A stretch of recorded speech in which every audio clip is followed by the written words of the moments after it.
प्यारे मित्रों, मैं आपका हृदय से आभारी हूँ, आपका प्रेम का बहुत आभारी हूँ, क्योंकि आप लोगों के प्रेम ने मुझे एक ऐसे मार्ग पे चलने की प्रेरणा दी कि मैं अपने अंदर का जो प्रसाद मुझे प्राप्त हुआ है वो बांट सकूं। मुझे एक बहुत प्यारी सी कविता जो ओशो ने अपने पुस्तक में लिखी है, मरो रे योगी मरो, मरण है मीठा, जिस मरनी मरो जिस मरनी गोरख मर बैठा, उसमें से मुझे बहुत प्यारी लगी तो उसकी मैंने राग और धुन भी अपनी बनाई, आपको सुनाता हूँ। खोल मन के नयन देखो, मैं तुम्हारे पास ही हूँ। खोल मन के नयन देखो, मैं तुम्हारे साथ ही हूँ। खोल मन के नयन देखो, मैं तुम्हारे पास ही हूँ। खोल मन के नयन देखो, मैं तुम्हारे साथ ही हूँ। वेदना की चोट से, वेदना की चोट से जब तुम व्यथित हो, क्षुब्ध होते, सांत्वना की रागनी मन में तुम्हारे छेड़ता हूँ। वेदना की चोट से जब तुम व्यथित हो, क्षुब्ध होते, सांत्वना की रागिनी मन में तुम्हारे छेड़ता हूँ। अंश तुम हो सर्व में हूँ, भ्रांति पट है बीच में, इस ओर तुम उस ओर में हूँ, गहन अंतर में तुम्हारे, गहन अंतर में तुम्हारे, जल रहा जो धीर गति से, मैं वही हूँ दीप उसकी, ज्योति भी मैं हूँ। खोल मन के नयन देखो, मैं तुम्हारे पास ही हूँ। खोल मन के नयन देखो, मैं तुम्हारे साथ ही हूँ। तो मैंने जब इस कविता को पढ़ा, मुझे बहुत अच्छी लगी, हृदय को छू गई। कुछ मुझसे पूछते हैं कि क्या स्वामी जी आप ओशो के सन्यासी हो? अरे भाई, किसी से प्रेम हो जाए तो फिर क्या उसके सन्यासी होना ही जरूरी है?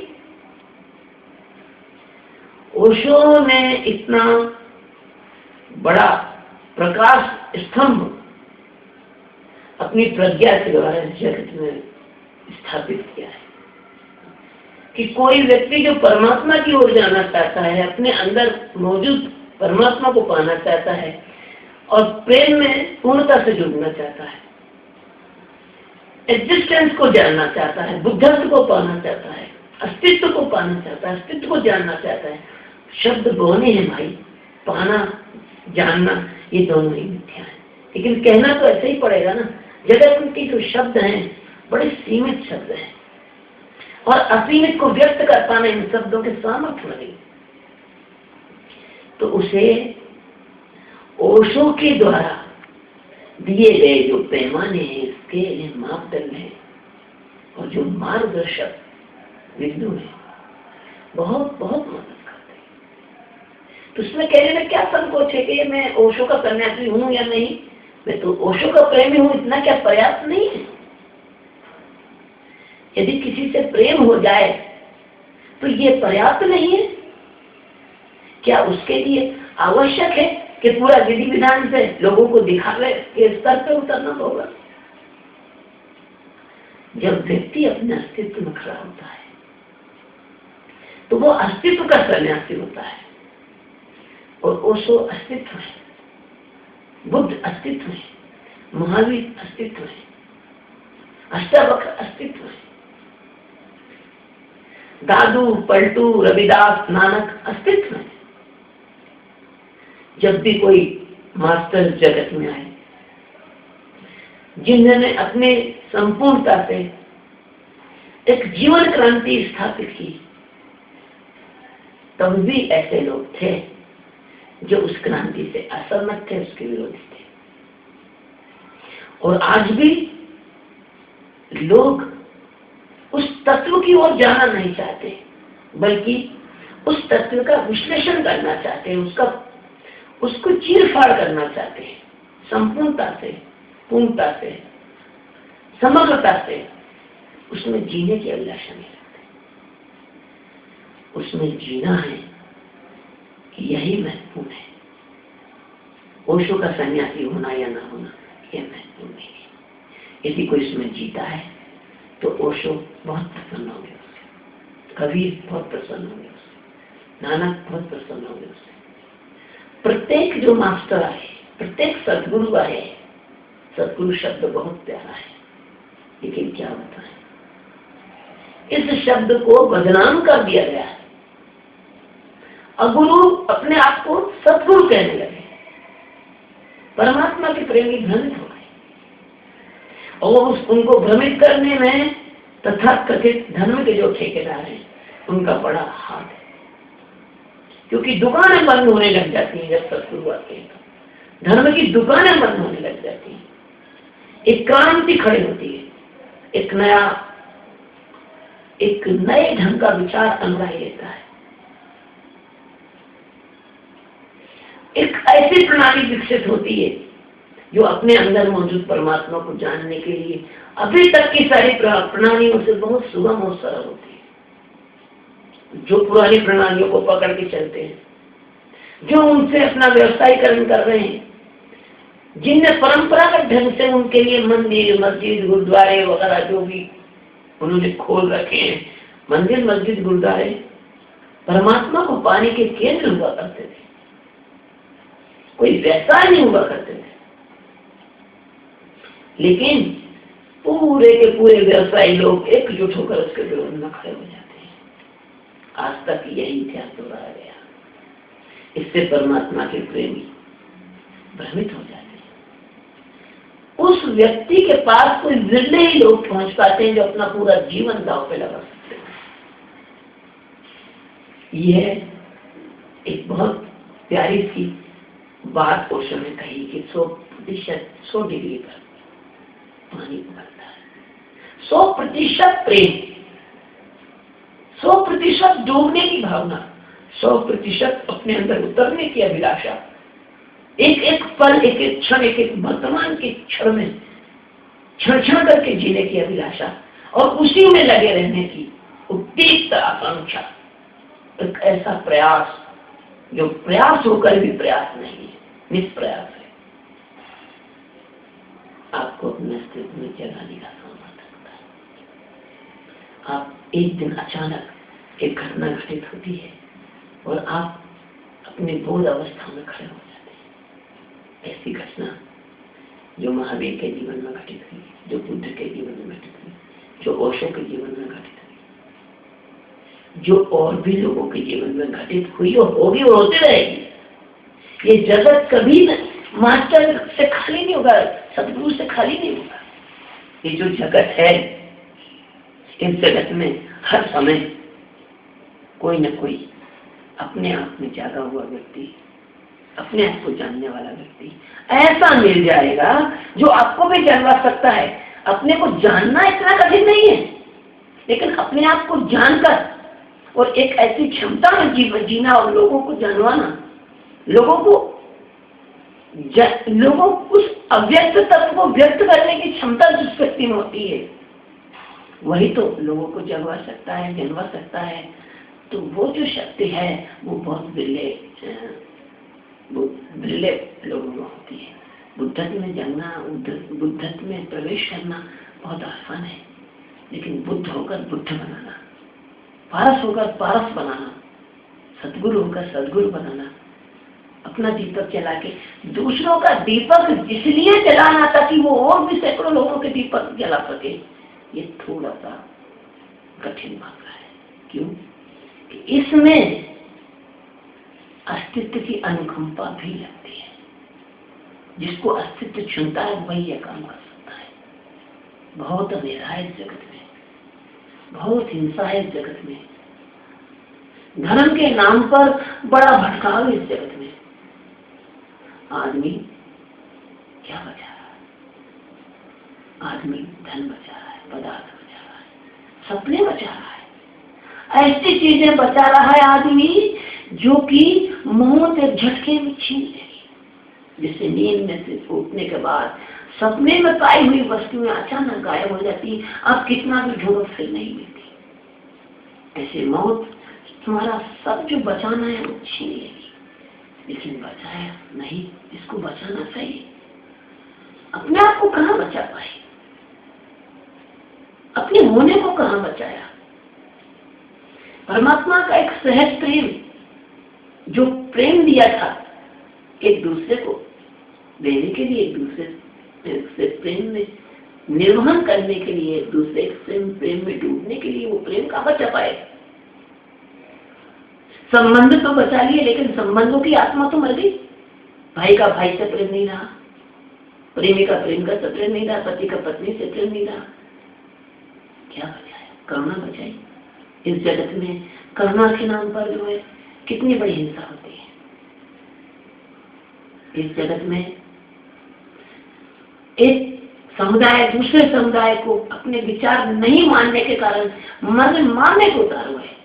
मनुष्य अपने पेट में बम लगाकर और आत्महत्या करके बम बनने को तैयार है। ये कैसा जगत है? कैसी करुणाहीन जगत है? कहाँ है लोगों में वो करुणा? जब पास में अगर कुछ हादसा हो जाया करता था तो पड़ोसियों की आंखों में आंसू आते थे। कहाँ है लोगों में वो समझ? जब व्यक्ति अपने साथ वाले व्यक्ति की जरा सी असुविधा को बड़ी संवेदना पूर्वक स्वीकार करता था, उसके हिसाब से अपना जीवन परिवर्तित करता था, इतनी करुणा थी। कहाँ है मनुष्य की वो सूक्ष्मता कि मनुष्य जो है जोर जोर से डीजे और लाउड स्पीकर बजा रहा है, उसको ये पता नहीं कि मेरे इस प्रकार के कृत्य से कोई दुखी है, बीमार है, परेशान है, वो कैसे सो सकेगा। पटाखे चलाने से पशु पक्षियों को कितनी परेशानी होगी, लोगों को कितनी बीमारी होगी। कहाँ है वो करना? ये पागलपन और उन्माद का आनंद है, ये आनंद नहीं है। ये तो आनंद की बहुत बड़ी बेइज्जती है, बदनामी है। आनंद के नाम पर गहन दुख है, पीड़ा है। जब मैं देखता हूँ कि इस जगत में ऐसी साधनाएं चल रही हैं जो शरीर और शरीर तक सीमित है, मन की साधना है, बुद्धि की साधना है, चित्त की साधना है, अहंकार को और ज्यादा मजबूत करने वाली साधना है। तो इस मन बुद्धि चित्त अहंकार के पार जाने की विधि कौन बताएगा? ध्यान के नाम पर कंसंट्रेशन, चैंटिंग है, जप है, रिपीटेशन है। इससे तो और ज्यादा संस्कारों में दृढ़ता आएगी। और ये संस्कार जो है जो चित्त में होते हैं, ये तो बंधनकारी है। धर्म के नाम पर बहुत बड़ी बड़ी सभाएं होती हैं, बड़ी बड़ी यात्राएं निकाली जाती हैं। इससे तो व्यक्ति और बाहर की तरफ फेंका जाएगा। वो कौन लोग होंगे जो व्यक्ति को उसके अंदर प्रवेश करा सकेंगे? वो कौन सद्गुरु होंगे जो व्यक्ति को अंतर यात्रा करा सकेंगे? बस पुस्तकें, साधना पद्धतियां, बाहरी बातों के व्याख्यान, ऐसी ऐसी बातें जिनका धर्म से कोई संबंध नहीं है। एक समुदायों को इकट्ठे करना, लोगों को अधिक संख्या में जोड़ना, लोगों को एक जगह ले जाके खड़े करना। मुझे एक पुराना सूत्र याद आता है, उसमें संस्कृत में ऐसा लिखा था कि यदि पूरा संसार भी तुम्हारे सामने नतमस्तक हो जाए और तुम प्रकाशवान नहीं हो, तुम ज्ञानवान नहीं हो, तुम्हारे अंदर परमात्मा का वह प्रेम नहीं प्रस्फुटित हुआ है जिसको बाइबल में कहते हैं लव इज गॉड, जिसको कहते हैं कि राम ही केवल प्रेम प्यारा, जान ले जाना हारा, जिसको कहते हैं हरि व्यापक सर्वत्र समाना, प्रेम से प्रकट हुए में जाना, जिसके लिए कबीर ने कहा है प्रेम वाली अतिशा करी या में दोनों कहा है। इसको कहते हैं मोहब्बत खुदा। वो मोहब्बत, वो प्रेम कब जाएगा है विश्व में? धर्म तो बहुत देखे, धार्मिक तो हमें कोई मिल ही नहीं रहा। हाँ, धार्मिकता के नाम पर उन्माद बहुत देखने को मिल रहा है, लेकिन जो असली धार्मिकता है वो तो है व्यक्ति अपने अंदर उतर कर शांत और आनंदित कैसे हो, प्रेम का झरना जो अंदर फूट रहा है वो झरने से परिचित कैसे हो। व्यक्ति सारे जगत को जानने की जगह अपने को कैसे जाने। सारे जगत को जानने के लिए कबीर साहब ने कहा है कि सब जाना नहीं होते, एक जाना सब होए। उस एक को कब जानोगे, उस एक में कब जाओगे, उसको कब चाहोगे। भटक भटक मानने के सिवा और कुछ रास्ता इस जगत के सामने, इस जगत के धर्म के ठेकेदारों ने छोड़ा नहीं। अगर इस जगत में परमात्मा को ना भी जाना जा सके, अगर कुछ लोग ऐसी तैयारी नहीं हो, अगर कुछ लोग अवेयर हो जाए, साक्षी हो जाए, अपने विचारों को देखने लग जाएं, अपने मन को देखने लग जाएं, अपने मन की बदमाशियों को देखने लग जाएं, अपनी बुद्धि की कुटिलताओं को देखने लग जाएं, अपने कमीनेपन को देखने लग जाएं, अपने अंदर अहिंसक पने को देखने लग जाएं, अपने अंदर के मवाद को देखने लग जाएं, देख सकें, अपने अंदर के कूड़े कचरे को देख सकें, तो भी बहुत बड़ा कल्याण इसमें इसलिए छुपा है कि व्यक्ति कम से कम उन नकारात्मक चीजों से दूर तो हट सकेगा। अभी तो कचरे के ढेर पर बैठे हैं, अंधेरे में आंख भी बंद है, चारों तरफ अंधेरा भी है, और कूड़े कचरे के ढेर पर बैठकर ऐसा मन में सोच रहे हैं कि हम सिंहासन पर बैठे हैं, अत्यंत पवित्र स्थान पर बैठे हैं। नहीं, जब तक व्यक्ति मन बुद्धि में जी रहा है, जब तक व्यक्ति विचारों के विषाद में जी रहा है, जब तक व्यक्ति चित्त की वृत्तियों में जी रहा है, जब तक व्यक्ति इस अहंकार में जी रहा है कि ये मैं है, ये मेरा है, तब तक इस संसार की स्थिति दुख का कोई अंत नहीं होने वाला है।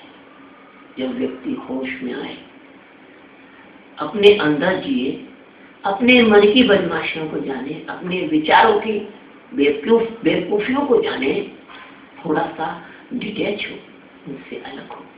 मैं दावे से कहता हूँ, यदि व्यक्ति मात्र अपने विचारों का साक्षी भर हो जाए तो उसका शरीर अपने आप स्वस्थ हो जाएगा। क्यों? कि आप जैसा भोजन करते हैं तो आप देखते हैं कि आप क्रियाओं में जो ऊर्जा खर्च करते हैं, एटीपी से एडीपी जो बनती है, बंधन टूटता है, एडिनोसाइन ट्राइफॉस्फेट से एडिनोसाइन डाइफॉस्फेट जो बनता है, उससे आपकी ऊर्जा जो है नष्ट होती है। ऊर्जा जो मतलब उपयोग में आती है, तो आपको तो 24 घंटे विचारों में ऊर्जा आपकी खर्च होती रहती है, क्योंकि आपके कभी विचार ही नहीं रुकते। तो विचार करना भी तो क्रिया है, तो आपकी अधिकतम ऊर्जा 90% ऊर्जा आपके विचारों में चली जाती है। और विचार भी कहते हैं जिनका कोई सिर ना पैर, जिनका आपके दैनिक जीवन से कोई संबंध नहीं है। व्यर्थ के विचार, व्यर्थ की चिंता, व्यर्थ का शोक, व्यर्थ के मंसूबे। यदि व्यक्ति थोड़ा साक्षी हो जाए, थोड़े छीने हो जाए विचार, तो भी उसको शरीर की जो रोग है, acidity, diabetes, hypertension, brain haemorrhage, नींद का ना आना, तनाव, ये सारी चीजें समाप्त हो जाए, जगत से विदा हो जाए। अगर थोड़ी सी अवेयरनेस आ जाए, थोड़ी सी शांति आ जाए, थोड़ा सा बोध हो जाए। आप तो सब मेरे मित्रों, आप तो जानते ही हो ना कि ये जो शरीर की साधना है, इनसे परमात्मा की प्राप्ति इसलिए नहीं हो सकती कि परमात्मा शरीर नहीं है, शरीर से अलग है। पर शरीर साधन अवश्य है, लेकिन शरीर साधन ही है, परमात्मा शरीर नहीं है। शरीर पदार्थ है, अपदार्थ नहीं है। और जो मन है वो संकल्प और विकल्प से बना, ये भी आप जानते हैं। और मन की साधना ये भी आपको परमात्मा तक नहीं पहुंचा सकती, क्योंकि शंकराचार्य भगवान कहते हैं कि मनो बुद्धि अहंकार चित्तानि नाम। हमारे ज्ञानियों ने इस चीज का अन्वेषण किया है, रिसर्च किया इस पे। तो ये जो साधना है, मन बुद्धि चित्त की साधना, ये आपको परमात्मा तक नहीं पहुंचा सकती। इसलिए इससे हटके जो नवीन मार्ग है, जिसका ओशो ने कई बार जिक्र किया है, जिसका हमारे उपनिषदों में जिक्र है, जिसका बड़े बड़े संतों ने, दादू ने, पलटू ने, कबीर ने, बहुत भगवान बुद्ध ने, सबने इसका जिक्र किया है। ये मार्ग बहुत सरल है, ये मार्ग बहुत सरल है। और मैं आपको इस मार्ग पर चलने का बड़े प्रेम और सम्मान के साथ आमंत्रण देता हूँ। कुछ एक लोग बचे हैं इस मार्ग को जानने वाले, उनमें से एक मुझे भी मानो और फिर मेरे पास आके मुझे जानो। मुझे जानो, यदि मैं नकली हूँ तो निकल भागना। अभी तक तुम्हें बहुत लोगों ने ठगा है, मैं तो नहीं ठग रहा हूँ। कम से कम मुझे अपना थोड़ा अटेंशन दो, कहीं दो, मुझे सुनो और अपने अंदर उतरने का प्रयास करो। मेरा यही आज का कहना है। मैं आप सब लोगों के अंदर उपस्थित परमात्मा को प्रणाम करता हूँ। मुझे ये बहुत प्रिय लगता है और बड़े संतों से कुछ चीज सीखने मिले तो जरूर सीखना चाहिए। ये तो आभार है हमारा उनके प्रति। धन्यवाद, बहुत